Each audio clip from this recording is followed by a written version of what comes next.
car goes as well. There's going to be a man charge out of pit lane. The pace car, I think, is going to come out as well. Make sure that cars don't stay out there, because you can see what's happened up there. The 76 it is. One of the Corolla, the 1600cc cars, Calvin Gardner, Jeff Forshaw, Mike Conway. I couldn't quite see which of them was in the car, but he's out, he's okay. We can see that much. Well, he's just okay. No, Jimmy Richards has hit the wall. Well, Richo, of course, stuck on slicks and no traction at all, even for a four-wheel drive Nissan. Well, here's Crompton's chance to be the ultimate hero. That car is not going anywhere else but the pits this afternoon. The rain is now hitting the commentary booth so hard, you can hear it. I would expect we might see a red flag. I can see them stopping this race. Yes. They must stop the race. This is it. This will be the end. The red flag will be out before we finish our next sentence, I would say. Well, now, if that happens, what they usually do is backdate the race by a lap or so, which could well see Jimmy Richards and Mark Scaife still taking victory. Listen to the crowd. The top of the hill. This is the kind of send-off, and I don't want to... Oh, no. I don't want to be unkind to Winfield and the Nissan team, but the punters at the top of the hill, this is the kind of send-off they wanted to see for the Nissans. Well, the Nissans got in. Jim went in gingerly, but he was trying to wipe off speed. Fred Gibson. If they don't stop the race, there won't be any cars left to complete it anyway. It stopped. I mean, officially maybe not, but this is it. This is the end of it. There's no doubt about that. 144 laps gone, and we will not see 145. I mean, I can't believe that we will. Red flag is out. Oh no! Just get out of that. Marshall will get hit if he doesn't get over the fence. Red flag is out. The race is over in more ways than one for a lot of these competitors.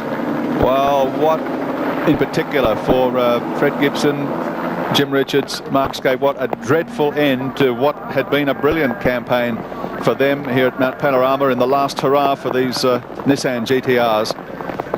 I tell you what, the Nissans have hardly had any paint scratched on them since they've been racing. The Daily Planet car involved in that, and two of the 1600cc Corollas. The Bates car is one of them, car 70. I can't see the number on the other.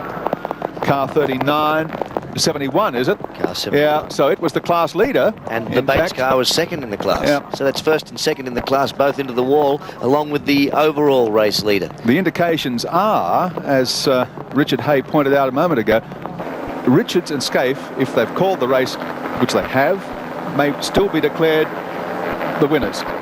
They will still be declared the winners. That's as we understand it at this stage. The red flag, as you can see, is out. The race is not just stopped, the race is over.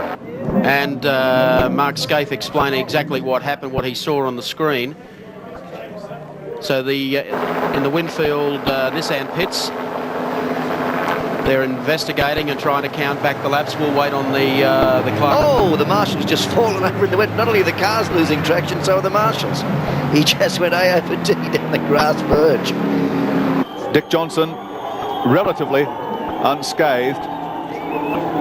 Arm raised. Now, I don't know whether his arm is raised in what he thinks might be victory, but the indications that we've been given is that the number one Nissan will still be declared the race winner. There's the carnage coming out of Forest Elbow. John Brady with Ivan Stibbart hopefully will clear the air. Yes, thank you very much, Mike. Ivan, red flag, it is all over, Red Rover? All over, yes, unfortunately, but as you can see now, the weather's clearing up, but it's too late, it's all over, so we've declared it, and the timekeepers are now working out the final result. Not afraid that you may have jumped a little early?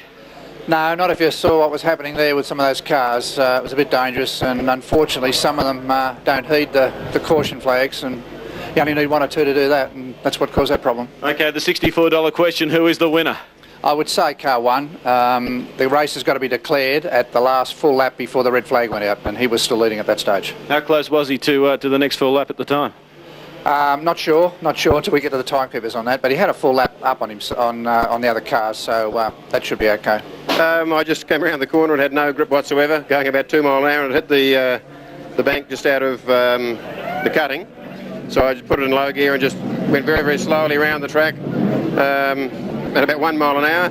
come out of the Forest Elbow, and the car just, as if it accelerated without me putting my foot on the accelerator, and it just went out of control down where the other cars were and hit them. And then the little Corolla did the same thing behind me. You're obviously okay. The conditions out there, I guess they were worse than they were this morning because there's probably a lot more oil down. Well, the conditions was wet and we were on slick tyres. That's what the problem was. Well, Ivan Stibbard has just awarded the race to the #1 car. You must be pleased with that, even after the crash. Fantastic. I can't believe it. Well done, Jimmy Richards. And the crew's celebrating here. Mark Scaife and Jim Richards. They've done it again. Very difficult circumstances. They ground away. Expert pit work kept the car on the island except for the last lap, but they were leading when the race was called. And here's our winners, Mark Scaife and Jimmy Richards. Of course, the arrival of that storm produced quite a number of incidents.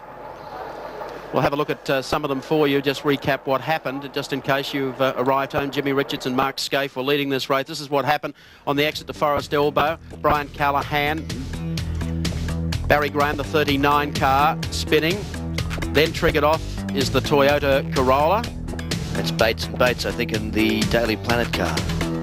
And that, of course, Andrew Harris with the brakes on. Driver very quickly out of that. That was young Brian Callahan. Here's the 76 car that hit the wall, got into the wash. Now, he was quite okay. That is quite a connection with the concrete wall. It is. It's a testimony to the way the car is built, actually, that you see the driver get out of it without a problem. And as you can see, climbing out. Yeah. His leg against the roll bar. Very, very lucky boy indeed. And of course, heading up to the top of the mountain, the flagship. I believe this was Neil Crompton as the Johnson car came across the front of it. No, that's the Jim Richards car. It was the Jim Richards car. So it was between there and here that the damage was done. He's actually done it over the top at Skyline somewhere. So here he comes down through the dipper, riding it all the way down through here, just limping back to the pits, wondering what on earth Fred Gibson would be thinking about all that. Marshall's probably just couldn't believe it as he aquaplanes down through here on the way to Forest Elbow. Not realising, of course, that the red flag had been displayed earlier and that his first position was assured. Now he comes out of the corner. As I pointed out earlier, there's a kink to the left here, so Jim probably just goes to guide the car just a little to the left there. The back of the car now breaks away. And Jim is chasing it. There's not a thing he can do. He's full on the brakes, tail into the wall, brings the front around, and he's on his way into the back of Andrew Harris's car. So exit Jimmy Richards. And now the class leader. The Toyota Corolla goes in there, and the rest of the field able to get by there on the inside. Here's another angle of the Toyota. Look at the marshals jumping back over the fence here. And he joins the party down there as well. The winners of the great race for the second year running, Mark Scaife and Jim Richards.